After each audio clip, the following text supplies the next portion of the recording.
Ito mga kasipat, mga followers natin, oh. Shoutout muna kayo. Shoutout po sa Damam Building 6 Aldabab. Oo. Ka. Philippines, oh. Ayan. Ikaw, shoutout. Parang Nepali, no? Probinsya natin, bay. Oh, shoutout ko muna para makita ng family mo. Wala na ako isip. Wala na yan. Natapos na. Kaya mayayain. Okay, thank you.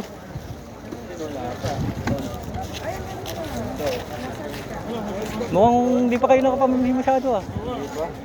Kararating nyo lang ba? Ah, ayun na pa. Okay, sige. Enjoy. Yan, mga napamili, oh. Taga-bit-bit tayo ngayong araw. Wala tayong nabili sa atin. Taga-bit-bit lang tayo. Ayan. Sige lang. Thank you.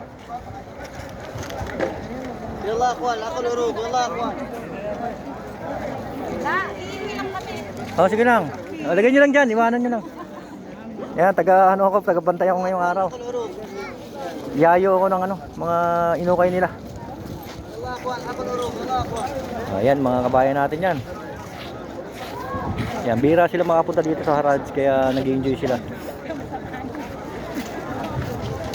Yan, nadaanan natin yung ating mga followers. Videoan daw natin sila. Yan, para mapag-shoutout. Ayun, nandun na yung mga sapatos to. Maganda panahon ngayon kasi hindi masyadong malamig. Yan, tirik na tirik ang araw. Yan, daming jacket dito. Mabuti nga medyo mababa ang bigayan nila ngayon ng jacket. 5 real, 10 real lang. Hindi katulad no last month. Maabot ang 20, isang piraso.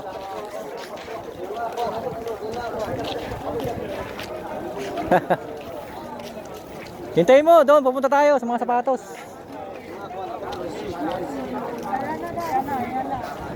Oh, sige na, lakad na kayo kasi may bit-bit ako eh. Taga-bit-bit ako eh. Ah, sige lang. Ayan, mga kabayan natin. At least nakasama natin dito sa Harads. Yan, nag-i-enjoy sila kasi nakita nila dami ng tao, masaya daw. Yan, masaya kaso lang ang problema, ang bilis maubos ng magagandang items dito. Nadadaanan agad ng mga ibang lahi. Yan, tayo lang naman mga Pinoy medyo makunat di ba? Kasi ibang lahi kasi pag nagpresyo ng 50, bayad agad. Kaya minsan natataasan na tayo ng presyo ng iba. Kasi nga mabebenta pa nga naman nila sa ibang lahi, di ba? Kaya ganoon yung diskarte nila ngayon. Ikot natin ha. Ayan, ito yung kanto. Ito po yung yung bakuran ng sementeryo dito sa Damam, Harads. Yan, kung i-search nyo po, pwede yan. Damam Cemetery.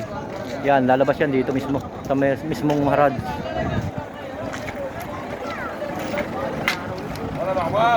Ayan ha, kita nyo ng paligid ng Harads.